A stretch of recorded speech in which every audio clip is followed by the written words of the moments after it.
This is probably the last rookie mock draft that you're going to be seeing on YouTube before the actual NFL draft. We're only 24 hours away from knowing where these guys are going to be going.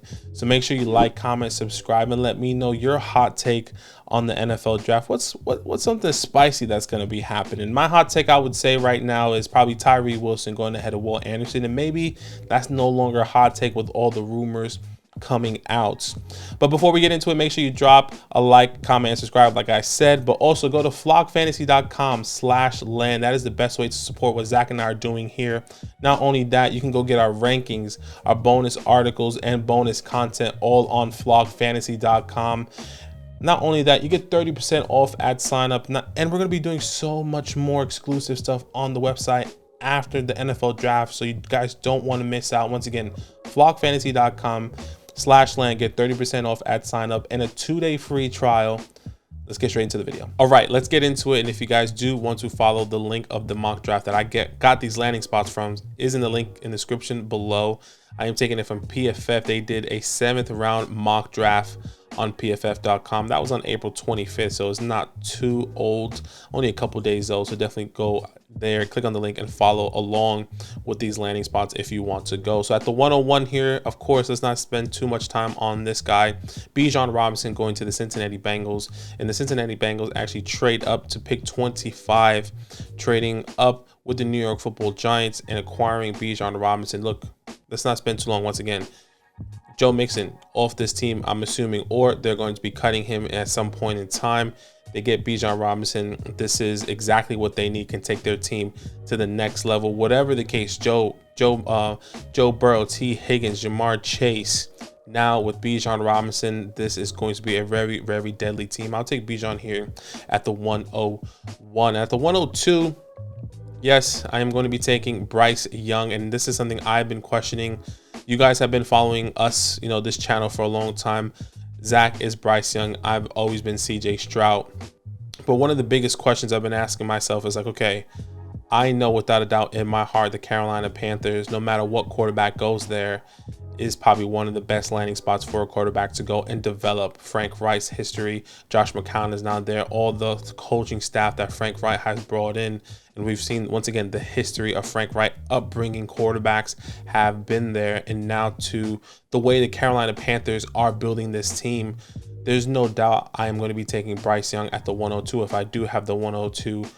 And let me also say this, if CJ Stroud goes to the Carolina Panthers, he's still my wide receiver 1. If Will Levis goes to the Carolina Panthers, I would highly be questioning that landing spot, and if I should be taking Will Levis or Anthony Richardson to the Carolina Panthers. I know you guys may roast me for that in the chat, but I just want to be honest and transparent. I mean, we all have to be challenging ourselves, leading up to the actual NFL draft, because some of these players may not go to spots that we are expecting or go to bad spots, whatever the case may be. So I am going to be taking Bryce Young here at the 102. All right, at the 103 here, let's go CJ Stroud, my QB1. The Tennessee Titans trade up from pick 11, and the Arizona's trade back to go to that pick 11. And the Tennessee Titans do trade to get CJ Stroud. I like this landing spot. It's not my favorite. I would have wished that CJ went to the Colts. But look, it's still my QB1. There's a balance of, okay, landing spot, talent, and then there's also a mixture of landing spot and talent coming together. And I think this is one where I'm kind of leaning more on the talent side and really understanding, hey, he's my QB1. I did my process of development. I've understand where he's coming from. Not only that, he's going to be getting Treylon Burks. Yes, Derrick Henry is still there. And how does this team build around CJ Stroud for the next couple years? I love this guy's profile. I've seen everything we've done. And look, his best game is obviously the Georgia game. If you guys don't, I'm pretty sure you guys have seen it already by now, but if you guys haven't watched it, please go watch that Georgia game where CJ Stroud really showcased exactly all of his talents and the reason why, in my opinion, he should be the QB1. All right, at the 104, Anthony Richardson goes to the Houston Texans. Yes, the second pick in the NFL draft. Anthony Richardson goes there, and he's going here at the 104. And you really have to question yourself, right? There's so many people really want the high upside with Anthony Richardson with the rushing ability. How long could that last, right? Is the arm talent really going to come to fruition here? And can he really figure it out? And we all want to lean on, you know, Josh Allen's did it, has done it before. All these other quarterbacks have figured out the accuracy, which I believe in. And this is exactly why I'm taking Anthony Richardson here at the 104. The Houston Texans, surprisingly, with all the rumors that are going on, don't take a defensive player here with the second pick, but do take a massive risk. Even though they don't love, once again, the rumors that they don't love CJ Stroud, they go take Anthony Richardson, who has the rushing ability. And I would say, you know, this kind of resembles the Deshaun Watson type of quarterback build, the mobility, the arm, you know, the crazy arm, obviously not with the accuracy and the touch, but the way Deshaun Watson was, his ability to move out of the pocket, his ability to throw deep balls, all that stuff there. Anthony Richardson here at the 104 kind of shakes things up here for the NFL draft and in real life rookie draft. So Anthony Richardson going here at the 104. Going to the 105, Will Levis, my guy that I still believe in. I think the community has been giving him a little bit too much of hate. Goes to the to the Indianapolis Colts with the 4th pick in the NFL draft. With here in this mock draft, I am taking him here at the 105. And look, a lot of people say, well, you probably could have got him at the 8. You probably should be taking, you know, JSN, Jahmyr Gibbs, all these other players in this area. But I really have to question you guys. And I question myself as well, you know, because this is a real scenario. Because if Will Levis does go to the Indianapolis Colts, are we really still going to be taking Jahmyr Gibbs if he falls into the 2nd? Or if he doesn't go to a decent landing spot? Will Levis going to the Indianapolis Colts, who still has a rushing ability, who still has an amazing arm that still needs to develop in other ways, going to the Indianapolis Colts, where we've seen the history of the Colts kind of developing this quarterback and really hitting, I would say, on the quarterback development as an overarching franchise, right? You know, Andrew Luck, Peyton Manning, obviously going with the Indianapolis Colts. So I think there are so many different ways that you can kind of look into this. And I think Will Levis going at the 105 is a true conversation. I don't think we should just disregard it. I don't think we should just say, well, JSN should be going here or Jahmyr Gibbs should be going here. I think Will Levis is a true candidate for the 105. And once again, I question everyone here. If you are watching this, and obviously you are watching this, if Will Levis goes to the Colts at 4, and let's say JSN goes to a team that's not necessarily favorable for fantasy, what do you do, right? Are you still going to go with the belief and upside with JSN, or do you go with the belief and upside in Will Levis and the longevity there? Obviously, so many ands if or buts, but at the moment, I'm be going Will Levis at the 105, going to the Indianapolis Colts. At the 106, and I think this is very interchangeable, I am going to be going with my wide receiver 1 here at the 106, and you can call me crazy, whatever the case may be, it's okay.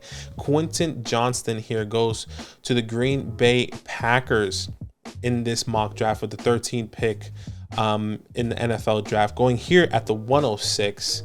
And what's very interesting about this, and what I think also gives Quentin another argument, is that the Packers haven't drafted a first-round wide receiver in a long time. And now that Aaron Rodgers is gone, and we know this direction that this team is going in with Jordan Love, Christian Watson, and Quentin Johnston, I think this kind of solidifies everything that is happening here. Hey, we're going to be investing in Jordan Love and getting him a wide receiver. And I'm the believer that the Green Bay Packers don't go wide receiver, whether that's JSN or Quentin. It doesn't matter the wide receiver, because the history shows that Aaron Rodgers was there and they did not draft a quarterback. But maybe in this scenario, they are saying, hey, we're going to invest in Jordan Love. We're going to give him some weapons. And that is Quentin Johnston, a big body, 8'2" guy that has speed, versatility, all the above, in my personal opinion. My wide receiver run by a very minuscule. Don't think that I have him by a landslide over JSN. I think a lot of people get that misconception, but a very minuscule margin here for me and Quentin Johnston here at the 106, going to the Green Bay Packers. All right, at the 107, JSN going to the Houston Texans. So he does pair with Anthony Richardson. And this is once again another question to yourself. There's no doubt JSN can go, and no matter where he goes, he's going to be demanding targets. I can definitely easily see him getting 100+ targets here in, you know, with this Houston Texans. But with Anthony Richardson at quarterback, you know, you question that, right? You question the ability of Anthony Richardson to get the ball to JSN. You question the ability for him to actually produce a fantasy relevant wide receiver. You know, all that besides the point. We all know what JSN can do. There's no doubt he should be going from the 105, I would say, to the 106 or the 107, depending on the landing spot, depending on the quarterback. Now, I think in my opinion, I would even say, you know what, hypothetically, if CJ Stroud went to the Houston Texans and JSN went to the Houston Texans at 12, I would have to question myself. It's like, damn, I love that pairing. The history is already there. We've seen the success with all these other QB wide receiver combinations. Does he go over Quentin for me? I would have to reevaluate that myself in the post-draft process. But here at the 107, I'm happy to take Jackson Smith and Jigba. All right, at the 108, Jordan Addison going to the Minnesota Vikings. And I think this is probably obviously a very favorable landing spot for Jordan Addison coming out of USC. And I think this is exactly what he needs in a perfect landing spot. Justin Jefferson on the outside, Jordan Addison taking over the 100+ targets over there with Adam Thielen no longer on the Minnesota Vikings. Whether he's on the outside, whether he's in the slot, Kirk Cousins, is definitely going to be finding Jordan Addison somewhere in the middle of that field. And I love him here at the 108. All right, let's go to the 109. And this was a difficult decision for me because I do believe he could have went to, you know, at the 108. And that is Zay Flowers. He goes to the Buffalo Bills. Now, I did have to question myself. This is landing spot, you know, wide receiver versus landing spot, and how that really fits, how that meshes in well together. And I think that's exactly what happens post-draft process. Maybe we get a little bit too skewed. Do we want to go landing spot? Do we want to go with the overall talent in our evaluation? My evaluation is that Jordan Addison is the better wide receiver. He's currently my wide receiver 3. Zay Flowers, my wide receiver 4. He's actually my wide receiver 5. Still love Zay Flowers. Still love everything that he can do and bring. But he goes here to the Buffalo Bills. To the Buffalo Bills going with Josh Allen. I think this is a great opportunity for Zay Flowers. He's going to be playing that Cole Beasley role, and we've seen the success with Cole Beasley a couple years ago, and how he was a top 15, top 20 wide receiver when Josh Allen kind of really broke out there, and then they acquired Stephon Diggs. So I'm going to be taking Zay Flowers here at the 109 with ease. I really like this landing spot going to the Buffalo Bills. Now you're wondering, okay, where are these running backs? Where are the Gibbs? Where's the Charbonnets? I'll tell you where they're going to go. Well, some of these, one running back is going to go a little bit later, but one running back I am taking right now, that is Jahmyr Gibbs, and he goes to the Tampa Bay Buccaneers in the middle of the 2nd round. And I don't love this landing spot, but I still have to give him. He did get decent draft capital. He probably fell a little bit lower than what we were expecting. And my thought process here is, okay, what happens with Rachaad White? He is the bigger back. He was a 3rd down guy. He kind of took over the role in the second half of the season. There's a lot of people that really compared Jahmyr Gibbs to DeAndre Swift. But is he really the 1st and 2nd down guy here in this scenario to all those people that believe he is DeAndre Swift? I see him more as an Alvin Kamara. I see him more as a 1st and 2nd down guy with the 3rd down pass catching back ability.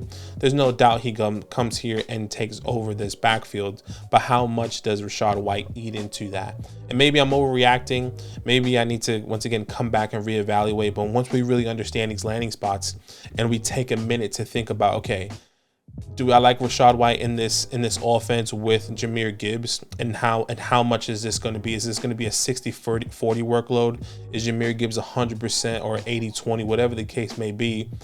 This is kind of where I have him evaluated, especially with all these wide receivers and these landing spots for these guys in the draft capital.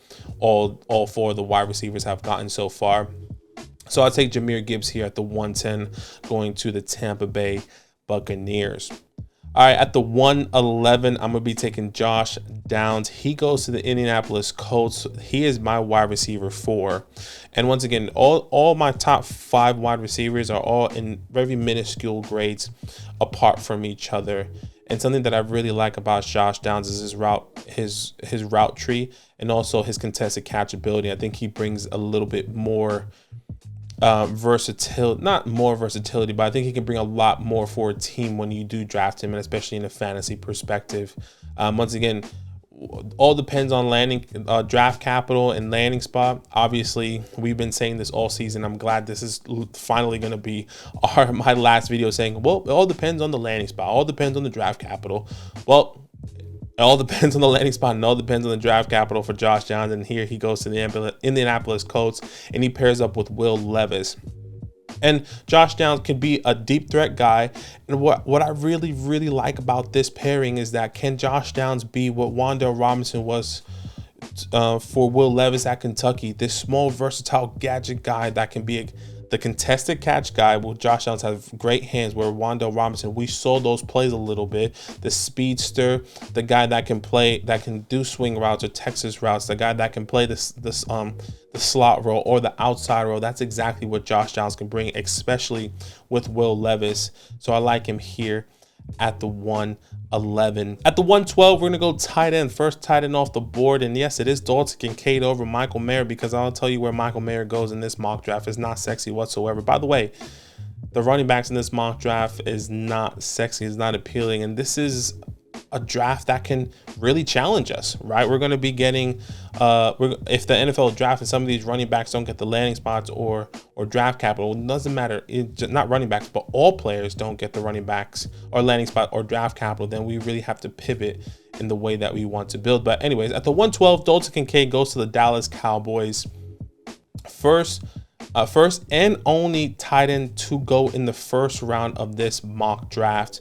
And I think we all understand what this is going to be. I mean, Dalton Kincaid easily stepping in, and he is going to be, the #1 target in the tight end room for Dak Prescott, right? And not only does he come in, he takes over all those targets from Dalton Kincaid that was left over. Dalton Kincaid, a top 10, top 15 wide receiver before his injury. Top 5, top 6 tight end before his injury, and now falling and finishing to be a top 15 tight end this past year. Dalton Kincaid can easily step into this, a very versatile tight end that can definitely improve in his blocking, but a guy that was definitely being moved around over there in Utah, and is going to easily step into an opportunity here for Dak Prescott and the Dallas Cowboys here at the 112. All right, starting the second round of this mock draft, I'm going to be taking Hendon Hooker, quarterback out of Tennessee. He goes to the Las Vegas Raiders, and there's so many rumors of what the Raiders are going to do, whether they go defensive, they really want to stay with Jimmy G. But I do believe Hendon Hooker here, and look, it's the end of the second draft capital, but they actually trade up from the third into the second to acquire Hendon Hooker. And I really like this, and let me tell you why. There are so many scenarios that can happen, right? Jimmy G could play the full season, but if Hendon Hooker is healthy, and which he's on pace to be ready for spring or for training camp, there's a scenario in my eyes where Hooker can get a second half of the season start, and then they invest in him and say, you know what, we're going to ride with you into 2024 season. And maybe this is a little bit early, once again, with all these other wide receivers, tight ends, and running backs not getting an amazing draft capital. I'm happy to take a chance here with Hendon Hooker going, once again, in the late second round. I think we all have to understand, if he does go in the late second or early first, he might be a late first round pick in our rookie drafts, and we really have to be prepared to pivot in some of these ways and say, I might have to take a Hendon Hooker who, before the injury, I think before the injury, he would have been locked in a first round pick, and he would have been going, I would say, from the 107 to the 110, I would say. And now he keeps creeping up as we get closer and closer to the draft, and we're going to find out in less than by this time this video is out, less than 24, I would say 48 hours. So I'll take Hendon Hooker here at the 201 going to the Las Vegas Raiders. Okay, at the 202, I'm going to go Zach Charbonnet. And the reason why Zach Charbonnet fell so low is because he got 3rd round draft capital and he went to the New Orleans Saints. I'm trying to, you know, bring light into the situation. They did sign Jamal Williams, who is kind of this a similar build to Zach Charbonnet. But what happens with Alvin Kamara? Is Alvin Kamara no longer on this team? Is Alvin Kamara still on this team? And maybe they have this 3-down rotation, 3-back rotation, especially with Zach Charbonnet falling to the 3rd round, you know, and try to bring light to the situation. The way I saw it is that Alvin Kamara is no longer on this team, and they're going to be riding with Jamal Williams and Zach Charbonnet, and maybe a 50-50 workload. Maybe, you know, Zach Charbonnet, and mind you, both of these guys can catch, right? Both pass catching backs, both big bull body, I would say big bulldozer, big body guys that can play the 1st and 2nd down. I would say they got 2 identical guys. Don't love the landing spot once again, but maybe they start off at a 50-50 workload, and whoever's the hot hand at the time, and that's who is going to be getting it. But if Jamal Williams goes down, if Alvin Kamara is not there, Zach Charbonnet obviously takes the role. Or if Jamal Williams doesn't really lead up into the expectations that the Saints believed in, they have a Zach Charbonnet, young, fresher legs that they can kind of lean on. So I'll take Zach Charbonnet here at the 202. Okay, at the 203, I'm going to be taking tight end Michael Mayer, and another guy who fell to the 2nd round, surprisingly, but the team that he went to was the Los Angeles Rams, and this is not sexy whatsoever. I've never seen this landing spot, and this is exactly, once again, how we had to prepare ourselves. Getting one of our favorite players, landing in a position, in a spot where we're not expecting, right? Tyler Higbee still on this team, Matthew Stafford, Cooper Kupp. They traded away Allen Robinson, and this team is 1 year away from rebuilding. So maybe once everyone is scrapped, Cooper Kupp's no longer on this team, Tyler Higbee is no longer on this team, Matthew Stafford no longer on this team, we're going to really understand what is the real upside with Michael Mayer on this team. And hey, maybe they do draft a quarterback, maybe they don't draft a quarterback, or maybe they trade for one that's better, younger than a Matthew Stafford. Then Michael Mayer could fall into that spot. But I'm going to be leaning here with the talent and the draft capital in the very early 2nd round for Michael Mayer, going to the Los Angeles Rams here at the 203. Okay, let's stay with the tight end position.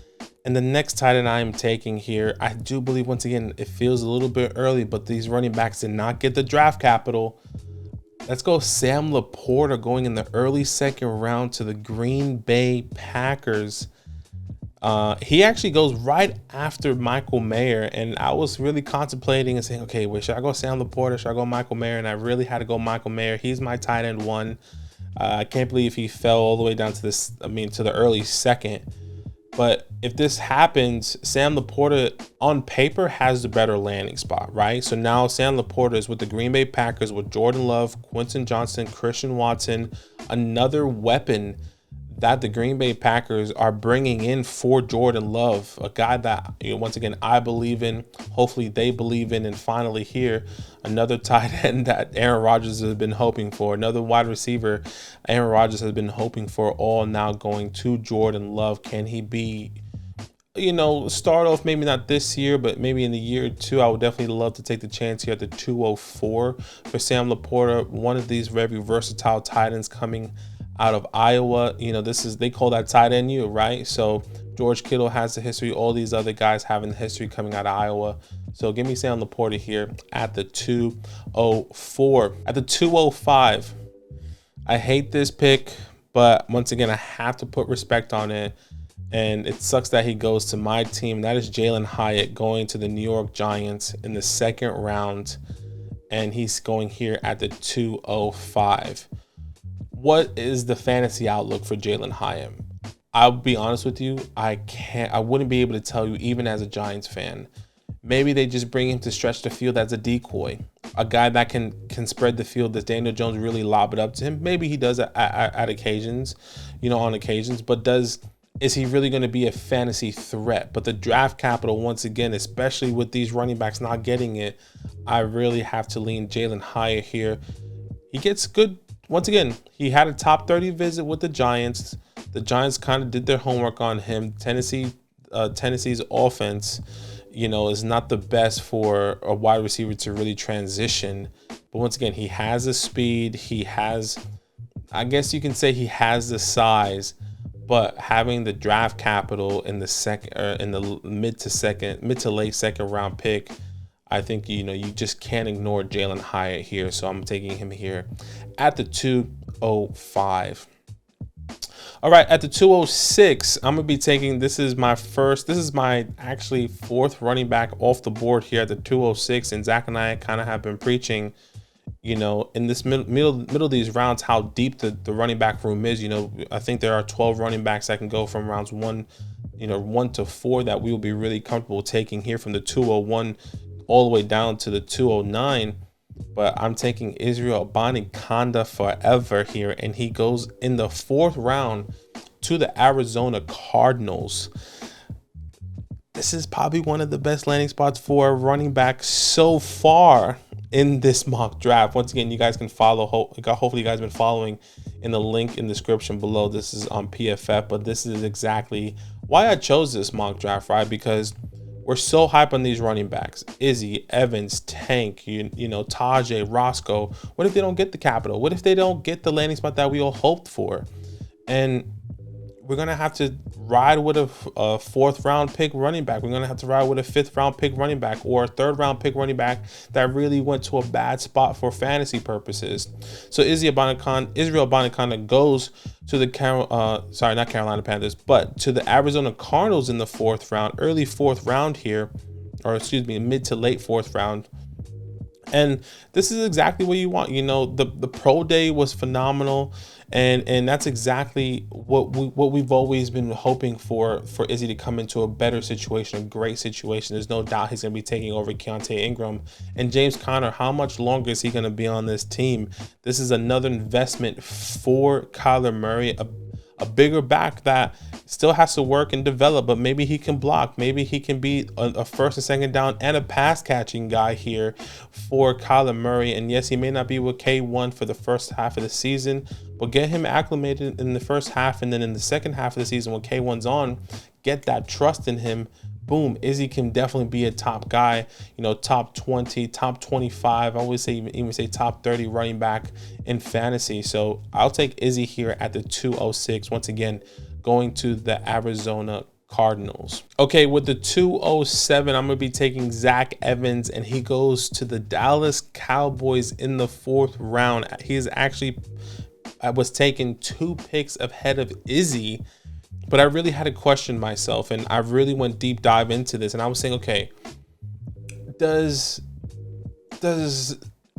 Zach Evans really beat out Tony Pollard? Probably fresher legs, without a doubt, younger guy, but is he really going to is this going to be a 50-50 backfield? Does Tony Pollard now become, a 1st, 2nd, and 3rd down guy, which we kind of saw really transition in the second half of the season, even when Zeke was there? But the draft capital is very, very similar. Tony Pollard was a 4th round pick. Zach Evans in this scenario is a 4th round pick. Look, I'm not saying Zach Evans can't take over Tony Pollard, but I question if Zach Evans is more talented than a Tony Pollard. And look, I would say on paper, if I was doing my evaluations right now with Tony Pollard's film and from collegiate, film, I would say Zach Evans is better. But now what we know with Tony Pollard in the NFL, I feel like you have to lean Tony and say, I have to project him getting the 60% workload at least, 60 to 70 to 80% workload, with Zach Evans kind of has that Tony Pollard upbringing, right, in the NFL.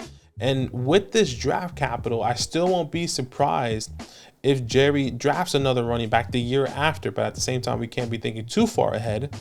But at the 207, I'll feel really comfortable taking Zach Evans here, not knowing the true role here with the Dallas Cowboys. But I can't confidently say that he is going to be taking the workload or maybe even a 50% workload from Tony Pollard. But I could be wrong here. So Zach Evans at the 207 to the Dallas Cowboys. At the 208, I'm going to be going Tank Bigsby, and he goes to the Atlanta Falcons. Look, I really like this landing spot, and let me tell you why. Obviously, Zach and I have been, and we've been preaching, you need to get rid of Tyler Algier, you need to get rid of Tyler Algier, and Tank does go to the Atlanta Falcons in this mock draft. And let me just bring up Tyler Algier's draft capital, because this is something that Zach and I have been, once again, preaching the whole time. What is Tyler Algier's draft capital? He was drafted in the 5th round. Tank, a bigger body back coming in, not only taking the 1st and 2nd down carries, but also has the ability to catch the ball. It may not be some, a 5 target per game or 5 reception per game, but a guy that can, at the end of the season, maybe he has an overall of, 40 targets, right? And what does Tyler Algier bring to you now with the 4th round draft capital guy? Is it going to be a 50-50 role? Is 60-40? I would put my money that Tank is the bigger guy that is going to be taking the opportunities away, especially on the goal line, especially if this is a run first offense. Tank is the bigger body bulldozer running back that can easily take Tyler Algier's workload away. And if you did sell Tyler Algier high for an early 2nd round, you probably were in this scenario, got a Michael Mayer, Zach Charbonnet, which obviously not sexy, but in the real world, once we actually know, where was that, that's early to mid 2nd round pick that you sold for Tyler Algier, right? That's the real reason why we're saying you guys should be selling Tyler Algier. So Tank Bigsby going to the Atlanta Falcons at the 208. And at the 209, Devin Achane, and he goes to the Carolina Panthers. And if you guys want to live stream once before, I did say that, look, yes, Devin Achane could go to a team where he can have an opportunity with the ceiling, 100%. But, I'm not a massive believer that Devin Achane, and I know no one has been saying this, but I'm not a massive believer that Devin Achane is going to be, an all-down guy. He's definitely specifically a pass-catching running back. But if he goes to the Carolina Panthers, this kind of makes sense to me. And let me tell you why. It's because the role is already carved out for Devin. The role's already there. Now is the upside with the elite speed and pass catching ability there? Absolutely. And does Miles take away from that? 100%. But why not take a chance here at the 209? And maybe I need to reevaluate. Maybe he's too low here. But I think a lot of people would really question Miles Sanders with a 4-year contract, Devin Achane there.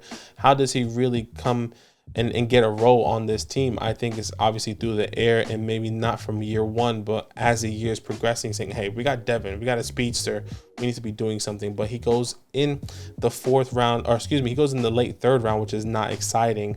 Essentially the 4th round. I think he was the last pick in the 3rd round for the Carolina Panthers.